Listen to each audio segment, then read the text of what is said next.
100% ஸ்காலர்ஷிப்ல வேல்ஸ் யூனிவர்சிட்டில படிங்க. நீங்கள் விரும்பும் சிமெண்ட் வகையினை உரிய விலையில் வாங்கிட SRM PR சிமெண்ட்ஸ். உங்கள் லெஜண்ட் சரவணாவில் சம்மர் ஏசி மேளா சிறப்பு விற்பனை. விக்னேஷ் சிவன் சாரோட இப்போ சமீபத்தில் நாங்கள் இன்டர்வியூ எடுத்திருந்தோம். அப்போ வந்து அது காத்துவாக்கில் 2 காதல் பற்றி சொல்லியிருந்தாரு. ஸோ அதில் உங்களோட இன்டர்பிரஷன் எப்படின்றது எப்படி இன்டர்ப்ரெட் பண்ணிக்கிட்டீங்க சார்? இன்டர்பிரட் பண்ணி அதான் இப்போ என்னென்னா we had lot of discussion. ஏன்னா பேசிக் கோர் ஐடியா வந்து 2 பேருக்கு நடுவுலன்றது, பட் அதை எப்படி ஸ்க்ரீன் பிளேயாக எடுத்துகிட்டு வரணும், எப்படி அது இன்ட்ரெஸ்டிங்காக பண்ண முடியும் அப்படின்றது we had lot of discussion. He wanted அது என்னதுன்னா அந்த லைவ் ஷோ. ஸோ அந்த லைவ் ஷோவை எங்கே கொண்டு வந்தால் இன்ட்ரெஸ்டிங்காக இருக்கும். ஏன்னா ஸ்கிரிப்டில் பண்ணும்போது ஃபுல் லைவ் ஷோலேயே நிறைய இருந்தது. அதுக்கப்புறம் அதை குறைச்சி இல்லை லைவ் ஷோ ஒன்லி இன்டர்வல் பாயிண்ட்டும் ஒரு வாட்டி எஸ்டாப்ளிஷ் பண்ணிட்டு இன்டர்வல் பாயிண்ட் அவங்க ஆக்சுவல் லவ் ஸ்டோரி தான் நம்மளுக்கு இம்பார்ட்டன்ட்னு சொல்லிட்டு அந்த மாதிரி we made lot of changes during the process of editing. So ஒரு 600+ ஃபிலிம்ஸ் நீங்கள் பண்ணியிருக்கீங்க சார். ஸோ அதில் வந்து டெலீட்டட் சீன்ஸ் அப்படின்னு நிறைய திரைப்படங்களுக்கு இருக்கும். ஸோ ஒரு படங்கள் இருக்குது எங்ககிட்ட. ஸோ அந்த படத்தோட பெயர் சொல்கிறேன், அதில் டெலீட்டட் சீன்ஸ் பற்றி ஒரு வார்த்தைகள் எங்களுக்காக. என்னென்னா இப்போ டெலீட்டட் சீன்ன்றது வந்து it's become a marketing social media thing because they want to see what is deleted, so it is interesting, but at that point we are very sure that it's not supposed to be there in the film. you know அது அந்த படத்தில் இருக்கிறதுனால அந்த படத்துக்கு பிரயோஜனம் இல்லை, அந்த கதை ஃப்ளோக்கு இடிக்குது something. Every time it's not because of length. Length அதிகமாக ஆயிடுச்சுன்னு தான் டெலீட்டட் ஆயிடுச்சுன்றது கான்செப்ட். லெங்த் அதிகமானதுனால தான் டெலீட்டட் ஆகிருக்காது எல்லா சீனாக நல்ல சீனாக இருந்திருக்கும். இப்போ நீங்கள் செப்பரேட்டாக பார்க்கும்போது ஐயோ நல்லா இருக்கேன் இந்த சீன் ஏன் உள்ளே போடல அப்படின்ற கொஸ்டின் வரும். பட் நீங்கள் எப்படி இமேஜின் பண்ணணுன்னா அந்த படத்துக்குள்ளே அந்த வர்ற இடத்துல அது எப்படி இருக்கும். இப்போ ஒரு இன்ட்ரெஸ்டிங் திங் ஆச்சு என்னென்னா பொன்னியின் செல்வன்லேயே ஒரு பாட்டு இருக்கு ராட்சசமாமன் படத்தில் பார்த்தீங்கன்னா இவங்க அந்த டான்ஸ் நடந்துட்டு இருக்கும்போது ஒரு இடத்துல வந்து கார்த்தி உட்காந்து த்ரிஷா 2 பேரும் பார்த்துப்பாங்க. படத்தில் இல்லை பார்த்துக்கவே மாட்டாங்க. ஸோ நான் அது வந்து சாங்காக ரிலீஸ் பண்ணும்போது பார்த்துக்கிற மாதிரி வச்சேன். ஏன்னா that's a different experience. You just வாட்சிங் அட் அ சாங். எடுத்தார் டைரக்டர் வந்து எடுத்தார். 2 பேரும் பார்த்துப்பாங்க. 2 பேரும் ஒரு லுக்கு பாஸ் ஆகும். 2 பேருக்கு நடுவில் இவளை தள்ளிட்டே இருப்பாங்க, பார்க்காம மாரணியை பார்க்கக்கூடாதுன்ட்டு இந்த பக்கத்தில் இருக்க தோழிங்கலாம் வாட் எவர் அது மாதிரி நடந்துகிட்ருக்கும். ஸோ இந்த மாதிரி ஒன்று இருந்தது. It's a very simple thing. But இது வந்து நான் சாங் ரிலீஸ் பண்ணோம். அப்போ we kept it because it's just a expression of a song. அதில் இருக்கலாம், படத்தில் வைக்கலை. So some people started questioning அது படத்தில் இருந்திருக்கணும், எடுத்துட்டீங்க, தப்பாக எடுத்துட்டீங்க. பட் அவங்க புரிஞ்சிக்க வேண்டியதுன்னா படத்தில் அது வரைக்கும் நீங்கள் படத்தில் அதை வச்சா அது ஆக்சுவலாக லாஜிக்காக தப்பாகுது. ஏன்னா அவன் பார்த்துட்டான்னா நெக்ஸ்ட்டு போய் அவளை வந்து பார்க்கும்போது he doesn't even recognize her. He acts as if who she and she's telling the name and all that. So it doesn't make sense actually. So like this, so many things happen in films which are deleted, so it is for the betterment of the film rather than only length. நிறைய பேர் நினச்சிப்பாங்க லெங்க்த்துக்கோசம் வச்சாங்க, இருந்தாலும் நல்லா இருந்திருக்கும். இது கூட அந்த மாதிரி தான் சொன்னாங்க. ஏன்னா படம் பிடிச்சது, சில பேர் பார்த்தாங்க நல்லா இருக்குன்னு இன்னும் கொஞ்சம் வச்சிருக்கலாம் லெங்க்த்து, என்ன டெலிட்டட் சீன்ஸ் இருந்தால் அதையும் போட்டிருக்கலாம், ஏன் கம்மியாக வச்சிங்க length. But that is not true. RRRல டெலிட்டட் சீன்ஸ் பற்றி RRRலேயும் அந்த மாதிரி என்னென்னா ஸ்பெசிஃபிக்காக ஒரு பெரிய சீனை ஷூட் பண்ணி தூக்கி போட்டோம் அந்த மாதிரி எதுவும் கிடையாது. ஒரு பெர்ஸ்பெக்டிவாக ஏதாவது ஷூட் பண்ணியிருப்பாங்க, அதை வந்து அந்த பெர்ஸ்பெக்டிவில் இது ஒர்க் ஆகலை அப்படின்னு சொல்லிவிட்டு ஒரு பார்ட்டை ரீஷூட் பண்ணியோ இல்லை அந்த பார்ட்டை எடுத்துட்டோம். இந்த மாதிரி இப்போ அந்த மாதிரி தான் நடந்தது தவிர சங்க்ஸாக ரிமூவ் பண்ணிவிட்டு அந்த மாதிரி எதுவுமே பண்ணவே இல்லை ஆக்சுவலாக. விஜய் அவர்களோட கரியரில் ரொம்ப எக்ஸ்பெரிமெண்டலான ஒரு ஃபிலிம் புலி. அந்த படத்தோட அனுபவங்கள் like you said it's an experimental film. அது வந்து ஒரு இன்ஸ்பிரேஷன் ஒரு சம்திங் லைக் வில்லோ அப்படின்னு ஒரு இங்கிலீஷ் ஃபிலிம், அந்த மாதிரி ஃபிலிம்ஸ் அந்த ஜானரில் இருக்குது. டுவார்ஃப்ஸு அது இது. ஸோ அப்படி தான் ஸ்டார்ட் ஆச்சு. சிம்புதேவன் இது ஆல்ரெடி டன்ஸ். அதுக்கு முன்னாடி ஒரு படம் பண்ணியிருக்காரு வடிவேலோட I think. So somewhere so is done a historical this part fantasy film things. So அதனால that came about. We tried our best to get that zone into the film. But somehow it didn't really work as much as we wanted it to work. என்ன நம்ம எடுத்து கொடுத்தாலும் அவங்க வந்து திருப்பியும் இதில் ஒரு கரெக்ஷன் இருக்குது, இதில் ஒரு கரெக்ஷன் இருக்குன்னு இப்படி மல்டிபிள் டைம்ஸ் உங்ககிட்ட அந்த கிரியேட்டிவ் வார் அப்படின்றது எந்த டேரக்டரோட இருக்கும்? Especially with Maniratnam itself, it's not very easy to work if you're not on the same wavelength. But I've been traveling with him for quite some time, so I know what he's thinking, how he looks at cinema, what is that. So it's easy. And then when he says something, it is just not because he's the director he's saying, it's for the betterment of the product. He or Rajamouli or anybody for that matter. So when they give such thing, such feedback, இங்கே ஏதோ ஒன்று miss ஆகுது, ஏதோ தேவைப்படும் அப்படின்னு டக்குன்னு. So when you give it a thought, maybe you will come out with something better than even they thought. So அப்படி தான் ஒரு ஹெல்த்தியாக we go about it instead of feeling it a strain, But it goes on. Like if a PS2 is getting released, but still one shot something of it, we want to improve something, that discussion was going on even half an hour before right now. So it is only the passion of the filmmakers to make it better. So on the screen level, that அது வந்து maybe 0.0001 of the whole thing, and which the audience doesn't notice, but it's there for permanency. In whatever padam pannona, it's for posterity. You're making a film, so you'd better give it all that you have before you release. அதுதான் concept. இப்போ star studded cost, like இப்போ RRR இருக்கட்டும், பொன்னியின் செல்வன் இருக்கட்டும், நீங்கள் சொன்ன மாதிரி தில்சாத்தா இருக்கட்டும், இந்த மாதிரியான படங்கள் பண்ணும்போது இந்த ஹீரோக்கு இவ்வளோ மீட்டர் வேணும், இந்த ஹீரோக்கு இவ்வளோ ஸ்க்ரீன் ப்ரெசன்ஸ் வேணுன்ற அந்த கோரிக்கை ஃபேன்ஸ்னு ஒன்று வைப்பாங்கல்ல சார், செக்கச்சே வந்தவானம் கூட ஃபார் எக்ஸாம்பிள் சொல்லலாம். அதை எப்படி நீங்கள் சாட்டிஸ்ஃபை பண்ணுறீங்க சார்? இல்லை, இது என்னென்னா ஓரளவுக்கு என்ன நடக்குது தியேட்டர்லன்னு தெரியணும், படம் பார்க்கணும் போய். You can be oblivious to the fact that தியேட்டரில் வந்து how they are enjoying, where they are rooting for whom, which actor they are rooting, இதெல்லாம் ஓரளவுக்கு you should be aware, which if you are going to be a technician in the industry, you better be also as an audience, right, with the sort of cinema you are making. So that gives you a very clear picture about what is that audience today, for 10 years back what it was, today what it is, it helps you grow. இது ஒன்று. அது இல்லாமல் என்னென்னா, இப்போ certain things இருக்கும், hero big hero இருக்காங்கன்னா அவங்க certain things பண்ணும்போது the audience wants to C. If when I was young, I used to see Rajini films னு வச்சுக்கோங்களேன். When he does something on screen, you're enjoying. So when you don't, it's the same way when today Vijay or somebody is doing, you try to capitalize on that by showing him in such a way that ஒரு fight பண்ணுறாரு, அவர் ஒரு single ஷாட்டில் அதை பண்ணாருன்னா, அதை hold பண்ணோம்னா it gives you more thrill then இவரே பண்ணாரு அப்படின்றது, instead of cutting it into 8 shots. இந்த மாதிரி things play on your mind when you're working with big stars. And அவங்களுக்கு இப்போ வந்து ரியலிஸ்டிக் சினிமா ஒரு ஸ்மாலர் ஆக்டர்ஸ் வச்சு பண்ணும்போது you don't exaggerate some moments. இந்த மாதிரி சுச்சுவேஷனில் இவங்க மாதிரி இருக்கும்போது you exaggerate anticipating and audience response to it. So you have to keep in mind that and edit according. Okay sir, என்கிட்ட சில வீடியோ கிளிப்பிங்ஸ் இருக்குது. ஸோ இந்த படத்தில் இந்த சீன் எடிட் பண்ணும்போது என்ன மனநிலையில் இருந்தீங்க அண்ட் எப்படி இதை அண்டர்ஸ்டாண்ட் பண்ணிக்கிட்டீங்க அப்படின்றத சொல்லுங்கள் சார். இந்த படம் ஒரு ஒரு படம், spine chilling actually. It's a very good screen play film ஆக்சுவலாக. ஏன்னா it started off horror and then it becomes a thriller and becomes, so I think we did lot of work on the edit, of course, and even before on the script also, with Vikram Kumar, PC Sriram and all that stuff. But I think what you would call is the clarity of at which it was shot, was very good. That's why I think it has fallen into place so beautifully, and giving you the nice, I mean, in your face scares irukadu, but still it gives you enough tension. So that is what idhula main naanga concentrate pannadhe enna spine chilling ah irukanum, not faceless scares அந்த மாதிரி இருக்கவே கூடாது படத்துல. அது we were very clear about when this was being made actually. Right. So okay, from RRR இந்த சீன்லாம் தியேட்டர்ல வந்து லிட்டரலா people were like the whole theater was erupted. So நீங்க சொல்லுங்க sir. See, this is of course the brainchild of the director, because he believes in larger than life films, so larger than life moments. So he's always making those sort of moments.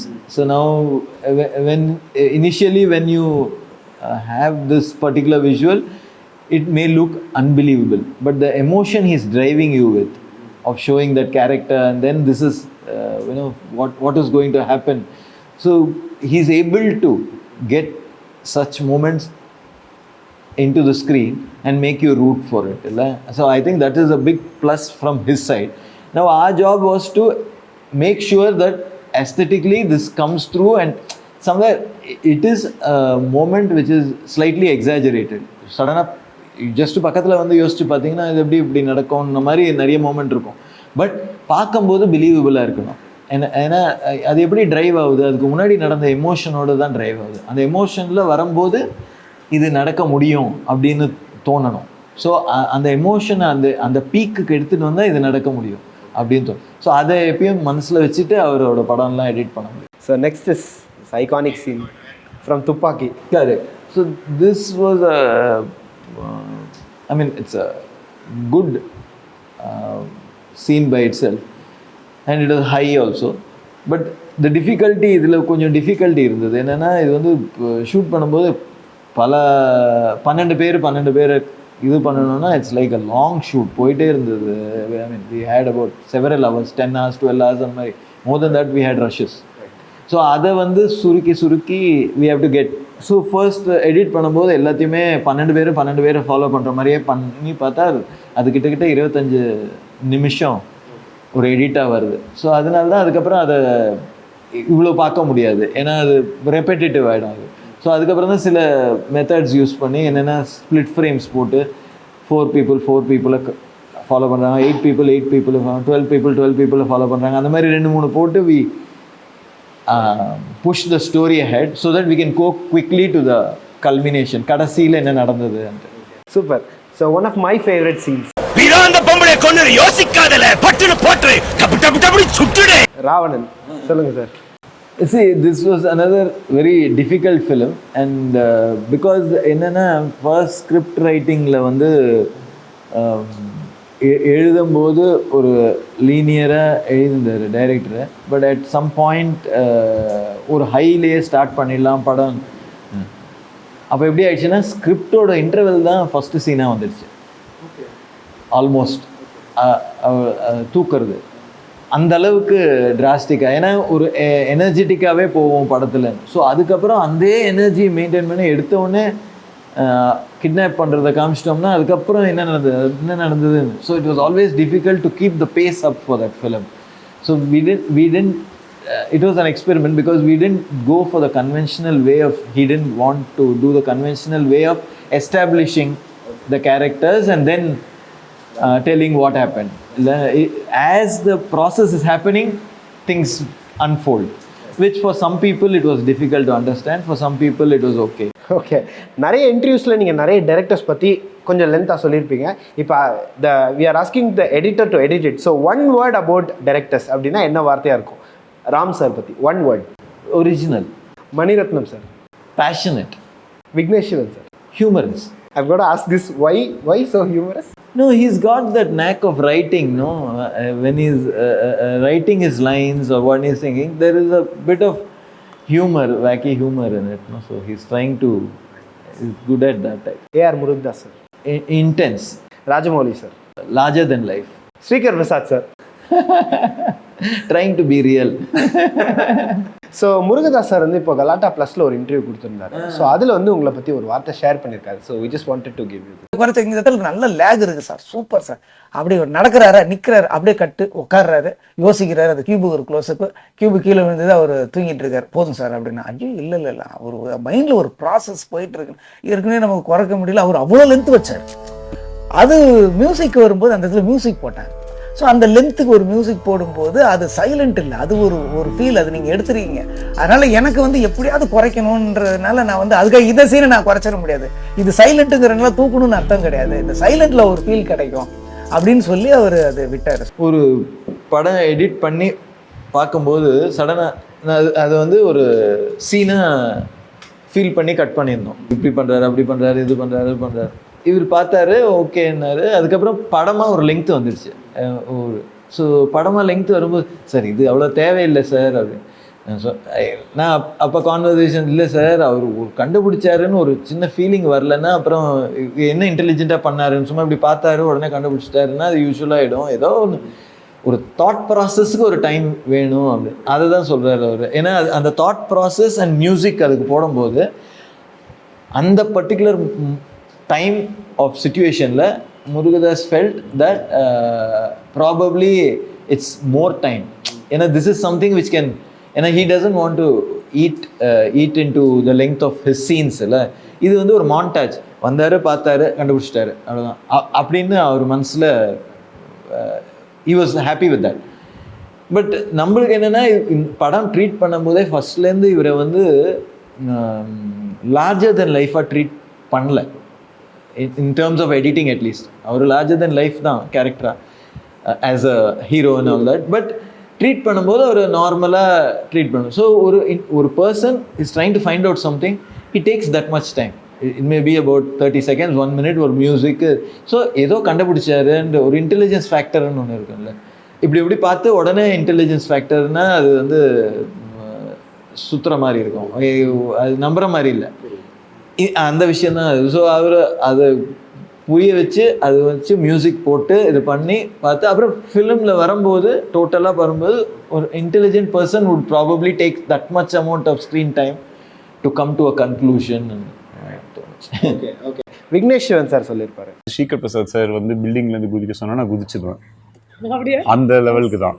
அதனால அவங்க வந்து இது வேணாம் எதுக்கு அதான் இப்போ இது பல வாட்டி நடக்கும். அவர் ஃபஸ்ட்டு கன்வின்ஸ் பண்ணணும் டைரக்டரை. ஏன்னா நம்ம ஒரு experience as a film Gower and as a film technician ஒரு சிலது தோணும், ஐயோ இது ரொம்ப நேரம் எடுக்குதுப்பா. பட் அவங்க வந்து ரொம்ப இன்ட்ரெஸ்டோடு அதை பண்ணி எடுத்துகிட்டு வந்திருப்பார். சார் அது வேணும் சார் அந்த மாதிரி ஜோனில் வருவார் விக்னேஷ். சார் அது ரொம்ப இம்பார்ட்டண்ட் இல்லை சார். அப்புறம் யோசிச்சு இப்படி வந்து சார் ஃபைனலாக ஓகே சார் சொல்கிறீங்க எடுத்துகிட்டு பார்ப்போம். எடுத்துகிட்டு பார்த்த அப்புறம் ஹில் ரியலைஸ் தட் அது இல்லாமல் கூட it's working. So something like that happen in that film. புரியுது. ஓகே, நீங்கள் நிறைய இன்டர்வியூவில் சொல்லியிருப்பீங்க சார், ராம் எடுத்ததுலேயே கற்றது தமிழ் என்னோட ரொம்ப ஸ்பெஷலான படம் அப்படின்னு. ஸோ அந்த படம் வந்து ரிலீஸ் ஆனப்போ செலிப்ரேட் பண்ணல, இப்போ நிறைய பேர் அதை பற்றி பேசுகிறாங்க, ஸ்டேட்டஸ் போடுறாங்க, நிறைய செலிப்ரேட் பண்ணுறாங்க. ஸோ இந்த விஷயத்தை எப்படி பார்க்குறீங்க? Probably it is ahead of its times or whatever. But எனக்கு என்ன பிடிச்சதுன்னா directors conviction is you will know when he tells you a story. So when he was telling me a story, I was very totally into it அந்த டைமில். அவர் narrate பண்ணார் editing room. So நல்லா இருக்கு சரி பண்ணுங்க அப்படி. ஸோ அவர் பண்ணி எடுத்துகிட்டு வரும்போது also I felt the same, which is a very difficult thing. Because அதை டிரான்ஸ்லேட் பண்ணி எடுக்கும்போது நிறைய வாட்டி கதை நல்லா சொல்லியிருப்பாங்க, பட் எடுக்கும்போது ஓரளவுக்கு. பட் இதில் ஆல்மோஸ்ட் சேம் திங் இருந்தது. And then also there was this challenge in that film in the editing of going forward back, ஒரு தேர் வாஸ் மல்டி நெரேட்டிவ் மாதிரி இருந்தது. So that was very interesting. It can be confusing also if you ஸ்கிரிப்டாக சொல்லும் போது. But when we made it, we try to make it in such a way that it is very interesting. The only thing we reduced was, I mean I advised him and he also reduced a little bit, was the anger that person has. It is there, but there were also some more scenes of him doing X, Y, Z which could push the certain audience off in thonuchu. I mean if you go to an extent of doing something, அதுலேயே சிலது பண்ணுவார், ஆக்சுவலாக scratch பண்ணுவார், இது பண்ணுவார். So ஒரு லெவலை தாண்டி போனால் மேபி ஆடியன்ஸ் வந்து will get certain audience may not like it. So அந்த மாதிரி we control. But what he said and what he made very close. So that is what I like about that, because that is he made it with great conviction and also with great what you would call command over what he wanted to do in terms of performances and nuances and very nice love story. There's also a mixture of everything, although it's basically a thriller. Jeeva sir வந்து actually அஞ்சலி மேம்கிட்ட கேட்பாங்க இந்த மாதிரி ஐ மீன் இந்த மாதிரி சொல்லவா போயிடலாம் அப்படின்னப்போ அஞ்சலி கேட்பாங்க நிஜமாக தான் சொல்றியா அப்படின்னப்போ ஒரு செகண்ட் ஜீவா ஷாட் அவர் மேலே ஷாட் இருக்கும் 3 கட் போகும். சின்ன வயசில் சொன்னது, டீனேஜில் சொன்னது, அதுக்கு முன்னாடி சொன்னது. ஸோ அந்த இடத்துல அது எப்படி உங்களுக்கு ஆப்டாக வைக்கணும்னு தோணுச்சு? அது என்னென்னா அப்போ தான் அது சம்திங் விச் ரெமினிசன்ஸ் பண்ண வேண்டிய ஒரு சிச்சுவேஷன் தோணுச்சு. ஸோ அதனால அதை கிரியேட் பண்ணோம் அந்த விஷயத்த. ஏன்னா அது சொன்னால் நெக்ஸ்ட்டு இப்போ பாருங்கள் அதை ரிமெம்பர் பண்ணுற அளவுக்கு அது இன்னும் இருக்குல்ல. ஸோ அது மாதிரி சிலது தேவைப்படுதில்ல. சில வாட்டி சொல்லாமையே ரிமெம்பர் பண்ணுவோம். சிலது வந்து அழுத்தமாக அண்டர்லைன் பண்ணால் it gives you more pain. அதனால அது போட்டோம் ஆக்சுவலாக டு கிவ் தட் எமோஷன். 100% ஸ்காலர்ஷிப்ல வேல்ஸ் யூனிவர்சிட்டியில படிங்க.